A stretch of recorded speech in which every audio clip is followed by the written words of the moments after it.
গাজীপুরের কাশিমপুর কেন্দ্রীয় কারাগার থেকে আরো ৮ জন বিডিআর জওয়ান মুক্তি পেয়েছে। বৃহস্পতিবার 23 জানুয়ারি রাত ৯টার দিকে তারা কারাগার থেকে বেরিয়ে যান। এ নিয়ে কাশিমপুর কেন্দ্রীয় কারাগার থেকে সর্বমোট ১৩৪ জন বিডিআর জওয়ান মুক্তি লাভ করেছে।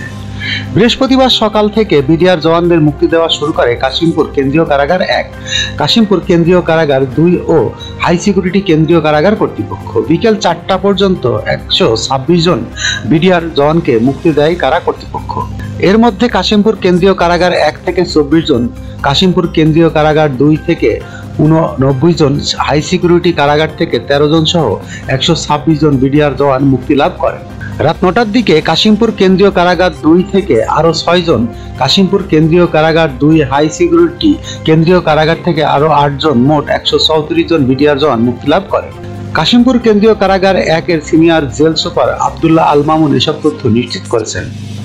কারামুক্তির পরে আবেগ আপ্লুত হয়ে পড়েছেন ওইসব বিডিআর জওয়ানরা। তাদের যে ক্ষতি হয়েছে সেই ক্ষতি পুষিয়ে দেওয়ার পাশাপাশি পুনরায় চাকরিতে বহাল করতে বর্তমান সরকারের কাছে তারা অনুরোধ জানান।